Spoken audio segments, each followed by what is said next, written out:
전산세무 2급 9주차 2차 시가 됐습니다. 자, 이어서 문제 계속 풀어보도록 하겠습니다. 교재는 605페이지가 되겠죠? 자, 갑니다. 두 번째, 기존에 입력된 자료는 무시하고 그러면 제시된 자료만 입력을 하면 되겠죠. 10월 1일부터 12월 31일 거래 자료를 토대로 2기 확정 부가가치세 신고서를 직접 작성하시오 라고 했으니까 부가가치세 신고서를 직접 입력하라 라는 얘기죠. 그러면 2기 확정은 10월부터 12월까지 갑니다. 단 세부담 최소화를 가정하고 부가가치세 신고서 이외에 과세표준 명세 등 기타 부속 서류의 작성과 전자신고세 공제는 생략한다 그랬으니까 부가가치세 신고서만 작성하시면 될 것 같습니다.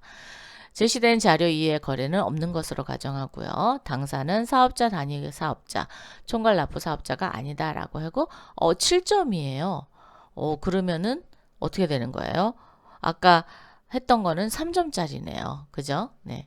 자, 그러면 이렇게 서로 옆에 이렇게 그 배점이 되어 있으니까 이번 문제는 7점이니까 굉장히 중요하게 작용을 하게 되겠네요. 그죠?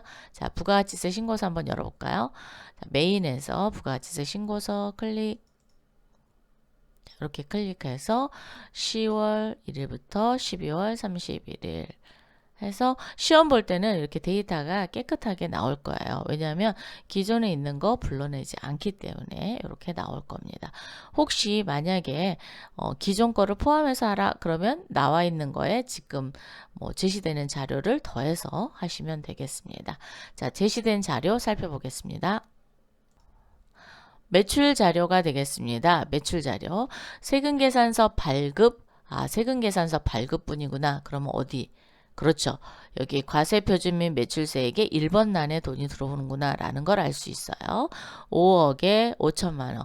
간주공급분 제외됐대요. 그럼 간주공급분을 좀 살펴볼까요? 도대체 뭔지. 간주공급에 해당하는 판매 목적 타사업장 반출금액입니다. 즉 우리 회사에서 판매 목적으로 다른 사업장에 넘겨준 거예요. 그러면 뭐예요? 매출인 거죠. 자, 매출일 때 공급가액은 700만 원이고 부가가치세 70만 원인데 시가는 1000만 원짜리래요. 그런데 원가가 700만 원. 그리고 원가로 전자세금계산서를 정상 발급했습니다. 그러면 그렇죠. 원가로 내보내야죠. 다른 간주공급인 경우에는 시가로 나가요. 그런데 지금 판매 목적으로 세금계산서를 정상적으로 발급했으니까 세금계산서 금액으로 나갑니다. 그래서 원가로 내보내시면 돼요. 자, 그러면 세금계산서 발급분에 여기도 세금계산서 정상 발급했으니까 포함을 해야 되겠죠. 그래서 1번 란에 5억 700만 원이 되겠습니다. 이렇게 해서 5,070만 원이 부가가치세가 되겠고요. 두 번째, 현금 영수증 과세 매출액이라고 되어 있어요. 현금 영수증란은 그렇죠. 3번 란입니다. 3번 란에 1억. 수출분은 어디인가요? 5번하고 6번. 그래서 세금계산서 발급분이다. 그러면 5번. 직접 수출은 6번에다 하죠. 자, 그래서 직접 수출번인 6번 란에 3천만 원. 그런데 원화 환산액입니다. 라고 되어 있으니까 공급가액이 되는 거죠. 3천만 원. 영세율 세금계산서 정상 발급분은 5번 란에 들어옵니다. 그래서 1000만 원. 이렇게 해서 매출 자료 입력했고요. 매입 자료분을 살펴보니까 2000cc. 2000cc면 뭐지? 그렇죠. 불공제죠. 근데 영업 사용 목적이다 라는 것은 우리 회사에서 사용하는 목적으로 산 소형 승용차다 라고 해서 불공이 되겠죠. 그죠? 자, 불공인데 살펴보니까 세금계산서를 정상으로 수취했으니까 불공제가 되는 거예요. 그래서 이 부분에 대해서 이제 입력을 해볼 거고, 그 다음 이제 원재료 구입도 있어요. 자, 그러면 얘 먼저 하겠습니다. 얘는 어디에 들어가는 거냐면, 자, 10번 란일까요? 11번 란일까요? 자, 소형 승용차는 그렇죠. 고정자산 매입에 들어오죠. 그래서 여기에 3천만 원이 이렇게 들어옵니다. 그리고 300만 원. 또 한 군데 들어와야죠. 그렇죠. 공제받지 못할 매입세에 클릭하셔서 오른쪽에다가 50번 난에다가 3천만 원 한 번 더 입력해 주셔야 되는 거예요. 왜? 매입세액을 공제받지 못하니까 불공제에서 빼야 되겠죠. 그래서 16번에 한 번 더 입력을 한다라는 거. 그러면 2000cc는 이미 불공처리 됐어요. 원재료 구입에 대해서 세금계산서 정상 수취했으니까 얘는 10번 난에 들어옵니다. 그래서 일반 매입의 세금계산서 수취분인 4억 9천만 원 들어옵니다.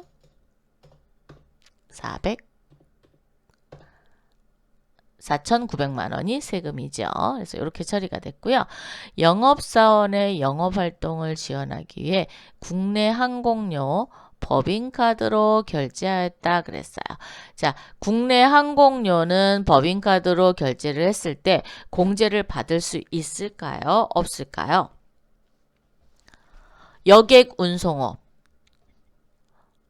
영수증 수취명세서, 영수증 발행 의무에서 면제되는 거죠. 그래서 항공료를 법인카드로 결제한 경우에는 들어오지 않습니다. 그래서 500만 원에 대해서는 매입세액을 공제받을 수 없기 때문에 세금계산 여기 부가가치세 신고서에 작성을 하시면 안 됩니다. 그래서 500만 원은 입력하지 않는다. 그 다음에 여기 10번 난에 있는 요 10번 난이 아니라 여기 3번 난에 있는 신용카드 현금영수증 발행분을 어디에다 입력을 하시냐면은 여기 경감공제세액에 신용카드 매출전표 등 발행공제인 19번 난에 공급 대가를 치시는 거예요. 그래서 1억 1000을 쳐주셔야 됩니다. 1억 1000 이렇게 19번 난도 완성을 해주시면 되겠습니다. 되셨나요? 자, 요렇게 작성을 하는 문제, 요 작성 문제가 7점짜리가 됐네요. 그죠? 자, 요렇게 해서 작성을 했습니다. 그리고 반드시 저장. 항상 시험을 보시고 나서는 반드시 저장 누르셔야 됩니다.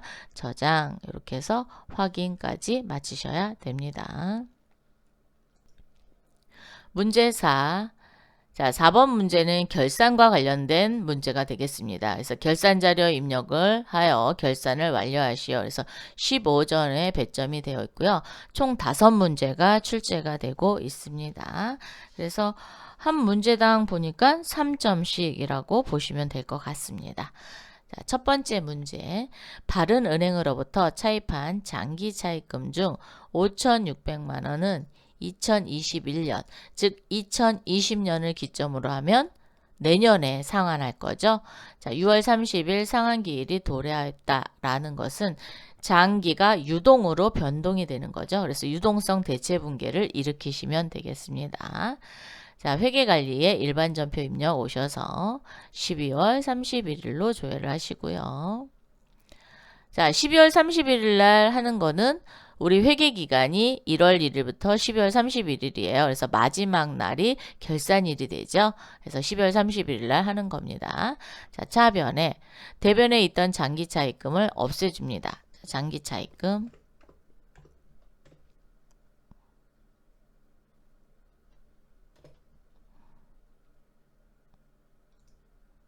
장기차입금. 거래처 놓아야죠. 발은 아이고.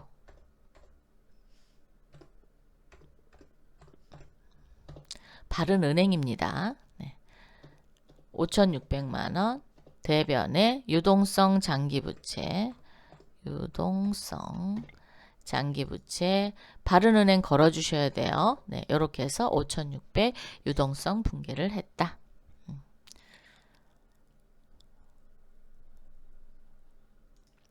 두 번째 문제 가볼게요. 회사가 단기간 내에 시세 차익을 목적으로, 자, 단기간 시세 차익을 목적으로 했다. 그러면 단기 매매증권이죠. 자, 단기 매매증권으로 보유하고 있는 유가증권 내역은 다음과 같다. 제시된 자료 이외에 다른 유가증권은 없고 단기 중에 처분이 없었다고 가정한다라는 건 변화가 없었다라는 거고요. 일반 기업 회계 기준에 근거하여 회계 처리한다. 그러면 단기 매매증권이라는 계정과 뭐 쓰겠다라는 얘기입니다. 처음에 1200을 주고 샀는데 2019년에 한번 평가 한번 했죠. 그래서 공정가치가 1300만 원이 됐어요.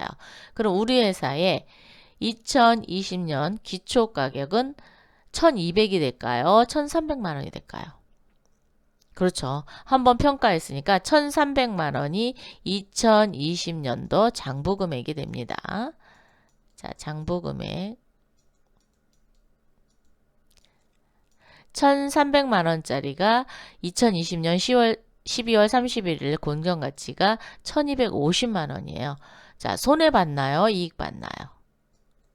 그렇죠. 마이너스 50만 원 손실을 봤습니다. 손실. 항상 장부 금액이 어느 시점인지를 먼저 보셔야 되는 거예요.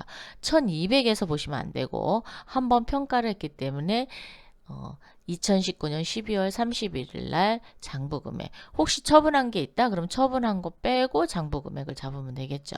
그래서 50만 원 손실 받습니다. 그러면 어떻게 해요? 평가 손실로 잡아주시면 되겠죠. 자, 그래서 12월 31일 차변에 단기 매매증권 평가 손실입니다. 그래서 957번 걸으시면 되겠고요. 957번에 50만원 걸도록 하겠습니다. 대변에 단기 매매증권을 그만큼 줄여주시면 되겠습니다. 그래서 차변에 단기 매매증권 평가 손실, 대변에 단기 매매증권 이렇게 분개하시면 되겠습니다. 세 번째, 다음의 유형자산에 대한 감가상각 내역을 결산에 반영하시오. 자, 공구와 비품 제조공장에 사용하고요. 125만원. 차량 운반구 영업부서에 업무용으로 사용하고 있다. 350만원.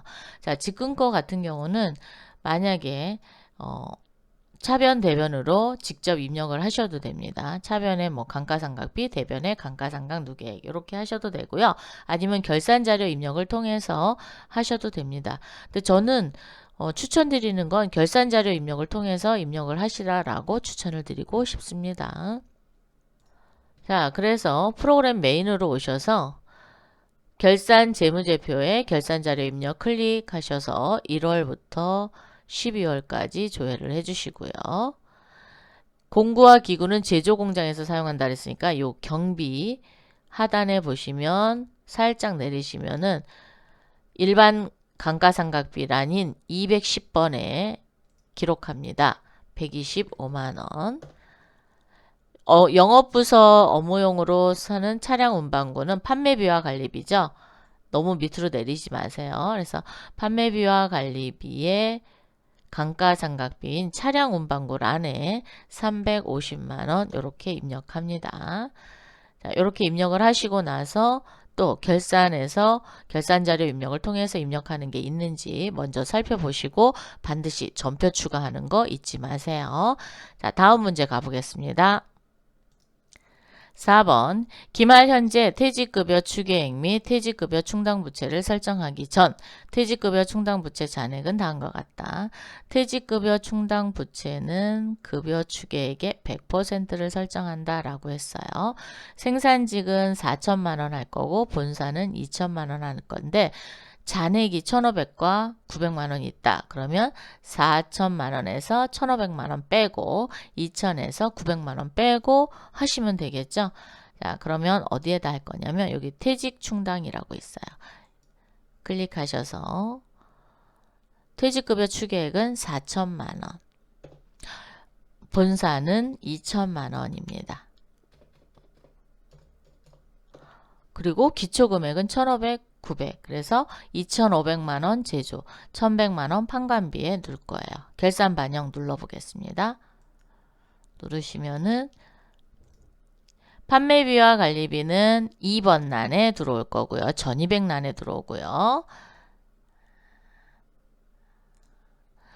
생산직의 퇴직급여 1200은 2500만원 요 란에 들어옵니다. 그래서 이렇게 라인을 잡아주시면 될 것 같습니다. 기말 현재 공장 및 창고에 보유 중인 재고자산은 이렇게 기말 재고액은 300, 제공품은 700, 제품은 800만원이 있습니다. 그런데 선적지 인도 조건으로 매입했대요. 자, 선적지 인도 조건이라는 건 배에 실는 순간, 즉 배에 선적이 된 순간 누구의 자산이냐? 매입자의 자산이 되겠습니다. 그래서 원재료 500만원이 운송 중에 있으며 그랬어요. 요게 기말 원재료에 포함이 됐다라는 거예요? 안 됐다라는 거예요? 아직 안 됐죠. 왜? 도착을 안 했으니까. 그렇기 때문에 선적지 인도 조건으로 매입한 이 원재료 500만원은 기말 원재료 재고액에다가 더해야 된다라는 거고요. 위탁 판매 용도로 수탁업자들이 보유하고 있는 당사의 제품, 적성품 600만원이 우리 회사에는 없잖아요. 그죠? 그래서 기말 제품 재고액에 600만원을 더해 주셔야 재고액이 됩니다. 자, 그러면 한번 원재료부터 가보도록 할게요. 자, 원재료는 원재료비에 10번 란인 153번 요 란에다 입력할 겁니다. 자, 10번 란에다가 300만원과 500만원을 하니까 얼마? 800만원 입력하시면 되겠죠? 자, 제공품은 쭉 내려서 단기 총 제조 비용에 있습니다. 그래서 10번 란에 기말 제공품은 700만원. 바로 밑에 완성품 제조 원가에 기말 재고액 있죠? 자, 그래서 800만원에다가 600만원을 더하니까 1400만원이 됩니다. 이렇게 입력을 했어요. 이렇게 결산을 모두 다 하고 나면 반드시 뭐 하라고요? 그렇죠. 전표 추가. 예. 자, 전표 추가가 됐는데 여기 자동 결산 분계 완료라고 떴어요. 그래서 요것만 보고 그냥 닫으셔도 되는데 혹시 모르니까 일반 전표 입력을 누르시는 거예요. 자, 일반 전표 입력에 와서 조회 버튼을 한번 꾹 눌러보세요. 그러면 이렇게 내가 했던 결산 분계가 들어왔는지를 확인하시면 될 것 같습니다. 그래서 이 부분에서 채점이 되기 때문에 결산자료 입력만 입력하고 전표 추가를 하지 않는 경우에 세 문제가 틀리게 됩니다. 그래서 반드시 전표 추가하는 거 잊지 마시기 바랍니다. 그래서 결산에서 가장 중요한 거는 수동 결산과 자동 결산 구분해서 수동 결산은 직접 12월 31일 결산 전표에 입력을 하고 일반 전표에 입력하고 자동 결산은 그렇죠. 결산 자료 입력을 통해서 입력을 한다라는 거 그리고 전표 추가 이렇게 한다라는 거 이번 문제의 포인트가 되겠습니다. 문제 5번입니다. 문제 5번은 두 문제가 출제가 되는데요. 원천징수와 관련된 문제가 되겠습니다. 그래서 뭐 사원 등록이나 또는 급여자료 입력, 뭐 중도퇴사, 그 다음에 연말정산 이런 걸로 구성이 되어 있어요. 자, 그래서 15점을 차지하고 있고요. 요거는 이제 배점에 따라서 틀리는데 뭐 5점짜리, 10점짜리 이렇게 나눌 수도 있고 아니면 뭐 다르게 또 나눠질 수도 있어요. 근데 대부분 연말정산이 한 10점 정도 차지하는 걸로 이렇게 평균적으로 나오고 있습니다. 자, 그럼 첫 번째 문제 해볼게요.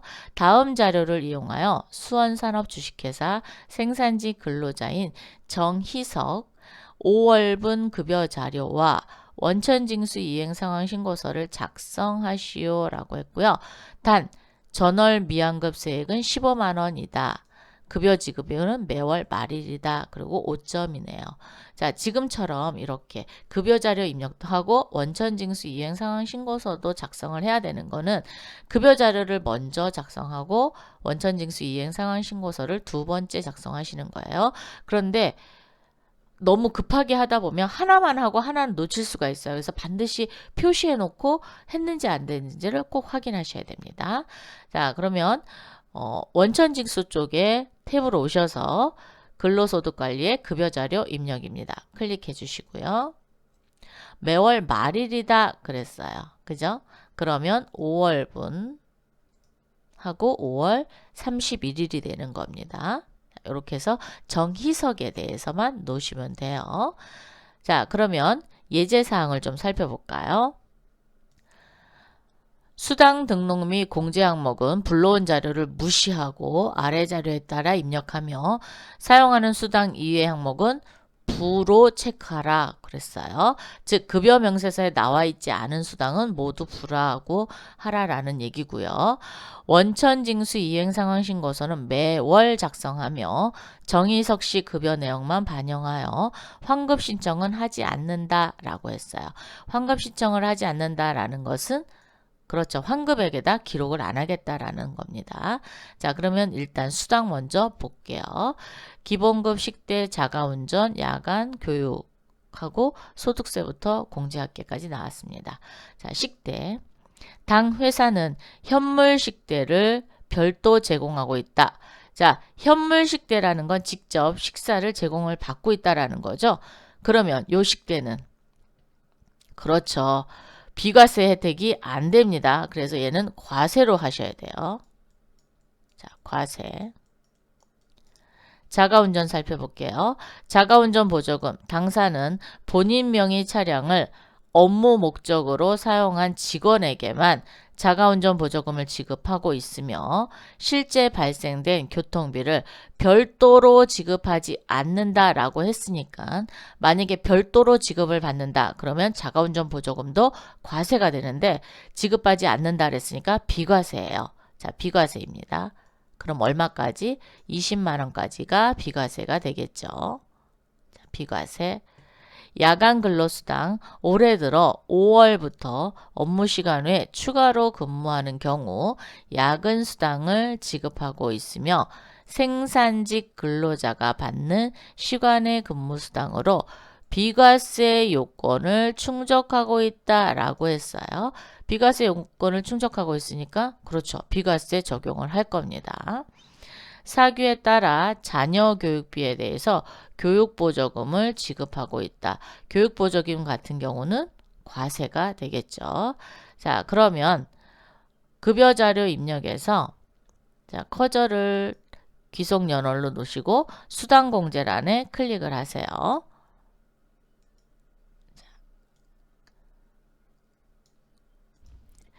첫 번째 기모금은 과세. 상여는 사용 안 하는 거죠. 여기 수당에 사용하실 때는 부로 한다니까 얘도 부. 부. 그다음 직책수당 없어요. 그래서 부. 월차수당 부. 식대는 비과세가 아니라 과세입니다. 그래서 부로 먼저 해주시고요. 자가운전 비과세.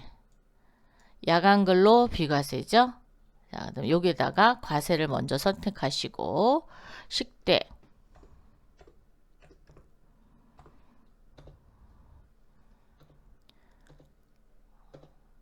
그래서 여로 열으시고요. 교육보조금 과세입니다. 교육보조금.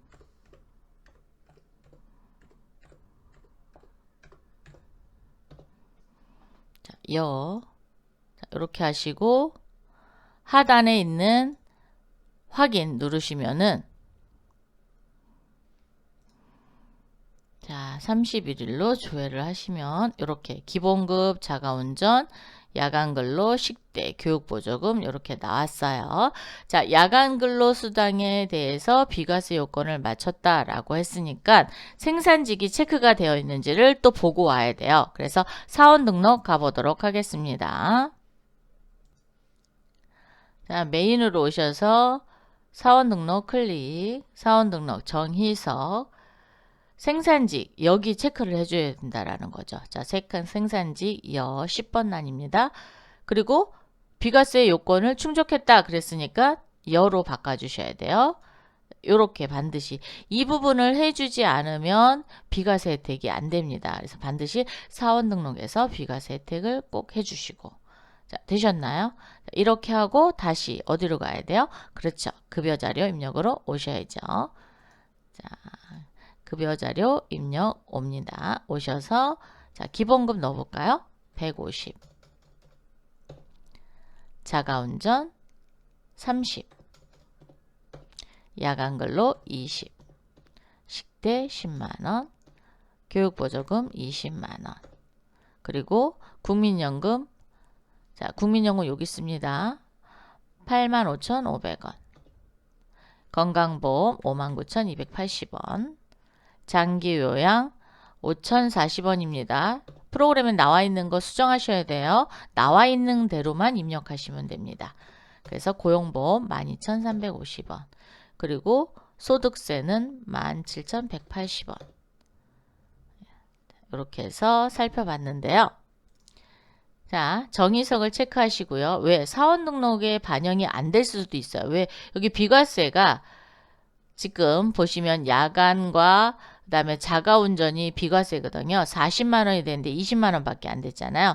그럴 경우 정의석 누르고요. 여기 재계산이라는 거 있어요. 눌러서 여기 사원 정보 있죠? 현재 사원. 아니면 여기 전체 이렇게 놓고 계산, 이해, 확인, 이렇게 하면 40만 원 이렇게 처리가 됩니다.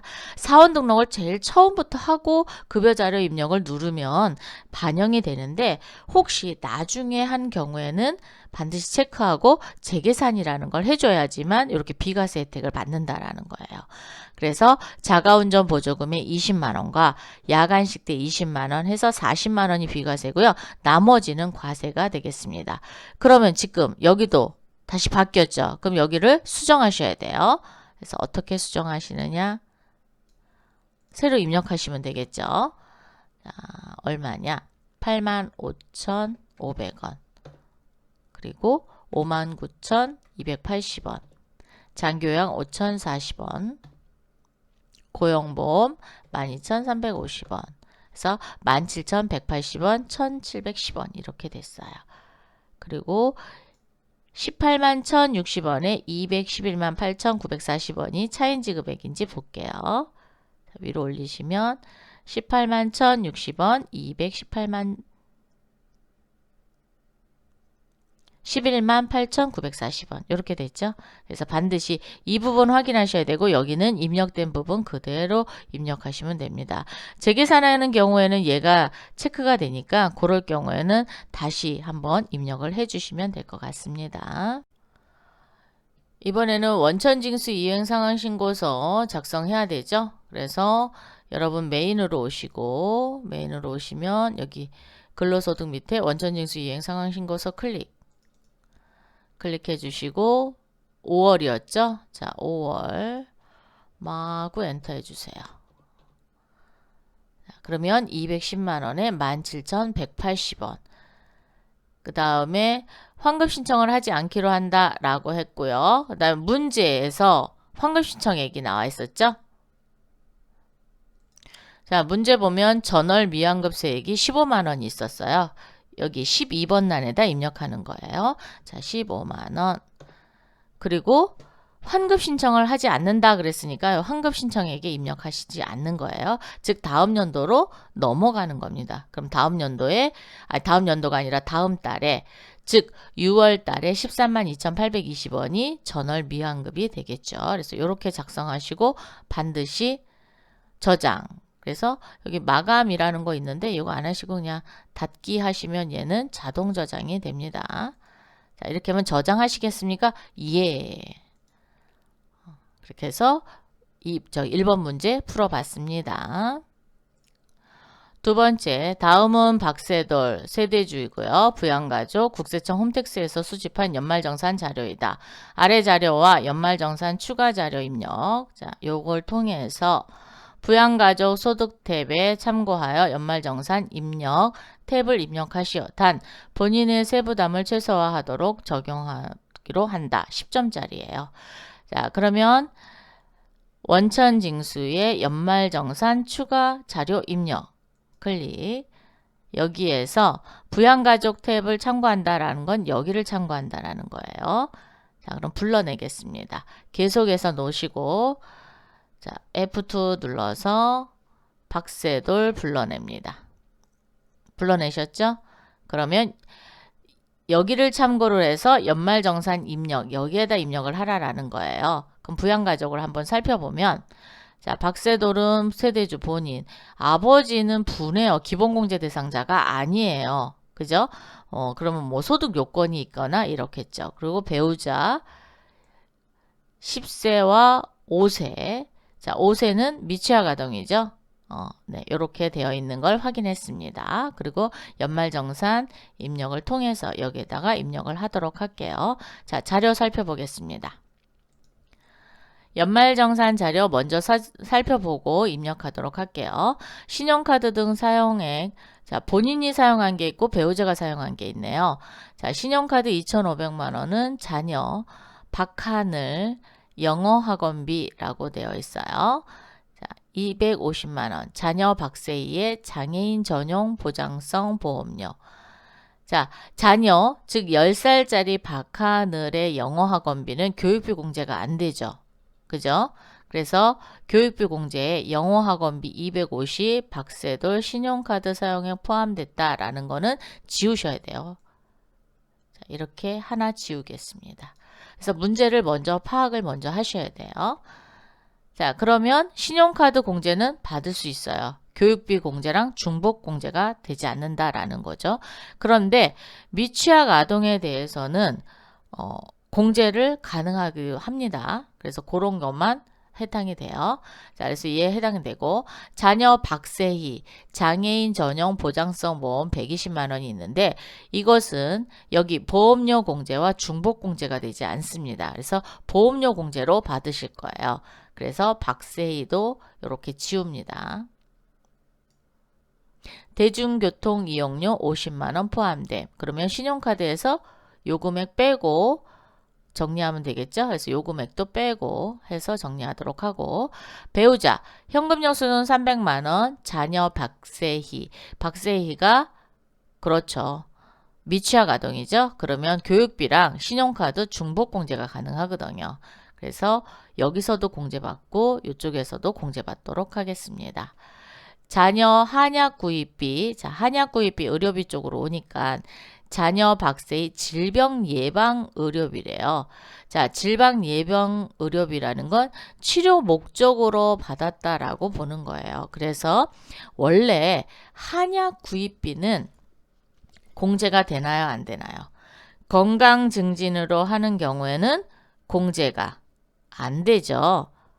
그렇지만 지금 한약 구입비를 치료 목적으로 썼는지 아니면 뭐 별도로 뭘 했는지 이런 말이 없어요. 그래서 의료비 공제도 해주고 신용카드 여기 현금 영수증도 공제를 하도록 하겠습니다. 그래서 두 개를 다 적용하도록 할게요. 만약에 치료 목적이 아니다라고 하면 의료비 공제에선 빼야지 됩니다. 그래서 그 부분을 좀 체크를 해주셔야 돼요. 그래서 얘도 그냥 포함해서 받는 걸로 하도록 하겠습니다. 자, 전통시장분 35만 원 포함됐고요. 자, 그리고 보험료 쪽 가면은 자녀, 자, 생명보험은 당연히 뭐 공제받죠. 그리고 저축성 보험은 공제 대상이 아닙니다. 그래서 이렇게 지어 놓겠습니다. 장애인 전용란에 입력하시면 되고 부친의 건강증진 목적의 의약품비예요. 건강증진 목적을 위해서는 공제받지 못합니다. 원래 부친이 기본공제 대상자는 되지 않지만 의료비 공제는 받을 수 있거든요. 그런데 건강증진 목적이기 때문에 X 이렇게 하시면 되겠습니다. 자, 콘택트 렌즈 구입비가 있는데 콘택트 렌즈 구입비는 얼마가 한도냐? 50만 원이 한도입니다. 그래서 50만 원만큼만 기록하시면 될 것 같고요. 교육비 쪽을 좀 살펴볼게요. 배우자 대학교 교육비는 됩니다. 대학원 교육비는 안 됩니다. 자, 그래서 500만 원 공제받도록 하고요. 그런데 대학교는 900만 원까지 공제가 가능하고 자녀인 경우에는 초등학생 수업료가 320인데 체험학습비가 30만 원이 포함됐대요. 어쨌든 공제는 300만 원까지예요. 그래서 300만 원만 입력하도록 할게요. 자녀 150. 네, 교육비 공제 가능하다 그랬고 기부금 본인 대한적십자사 기부금 법정기부금이죠. 그래서 법정란에 입력하도록 하겠습니다. 자, 그러면 한번 이제 살펴보도록 할게요. 신용카드부터 가겠습니다. 자, 스크롤바를 내리셔서 42번 란입니다. 더블 클릭해 주세요. 더블 클릭하시면 신용카드 본인 거니까 여기 갈 안에 입력하는데 2,500만원에서 250만원 포함된 거니까 얘는 그냥 들어가면 되는데 대중교통 이용료는 빼야지 되죠. 그래서 계산기를 한번 여러분이 누르셔서 자, 계산기를 이렇게 하나 눌러서 2,500만원 빼기 해당 안 되는 장애인 전용 보험료, 보장성 보험료 120만원 먼저 빼도록 하겠습니다. 자, 120만원 빼고 그 다음에 50만원 또 빼죠. 그러면 2,330만원 입력합니다. 여기다가 2,330만원 이렇게 입력해 주시고요. 그 다음 대중교통은 그렇죠. 여기 발 안에다 입력합니다. 50만원. 배우자 현금 영수증 300만원 중 음악학원비, 그다음 한약 구입이, 그다음에 전통시장. 그래서 전통시장만 빼면 되겠네요. 그죠? 자, 300만원 현금 영수증에 35만원 빼니까 265만원이죠. 그리고 전통시장란에 35만원 이렇게 입력해 주시면 되겠네요. 이렇게 해서 신용카드 사용액 입력했고 확인 누르세요. 확인 누르시면 여기 신용카드 등 사용액이 2,680만원이 들어왔습니다. 이번에는 보험료적 가볼게요. 오른쪽으로 오셔서 보험료 여기입니다. 60번 란입니다. 그래서 일반에 여기에 60만원 입력하시고요. 그리고 살짝 오른쪽으로 하면 지출액이 60만원이고 공제는 72,000원. 자, 장애인은 120만원이죠. 그래서 120만원 입력하셔도 되고요. 100만원 입력하셔도 됩니다. 그럼 그냥 120만원 입력해 볼까요? 어떻게 되나? 그럼 100만원이 한도기 때문에 100만원만 체크가 됩니다. 자, 이렇게 해서 보험료 입력했고요. 이번엔 의료비 갑니다. 의료비를 더블 클릭하시면 부치는 해당이 안 된다 그랬죠? 그래서 해당이 안 되고 본인의 콘택트 여기 본인 50만원이니까 50만원 한도로 적어주셔야 돼요. 70만원 입력하시면 안 됩니다. 박세희는 장애인이었죠? 그래서 여기 장애인 요 란에다 입력하시면 돼요. 그래서 130만원 입력하도록 할게요. 자, 이렇게 입력하시고 확인 누르시면은 180만원이 여기 이렇게 입력이 됩니다. 교육비 갈게요. 자, 교육비는 여기 더블 클릭. 배우자니까 여기 대학생이에요. 대학생란을 클릭하셔서 여기다 500만원 확인. 그리고 초중고를 더블 클릭해서 1인당 연한도가 얼마예요? 300만원입니다. 그래서 320이지만 300만원 입력합니다.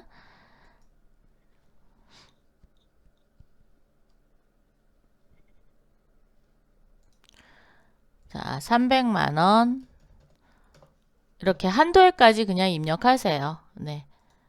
자, 이렇게 해서 300만원 입력해 주시고 그 다음에 취약전 아동이죠. 박세희는 5세니까 더블 클릭하셔서 150만원 입력합니다.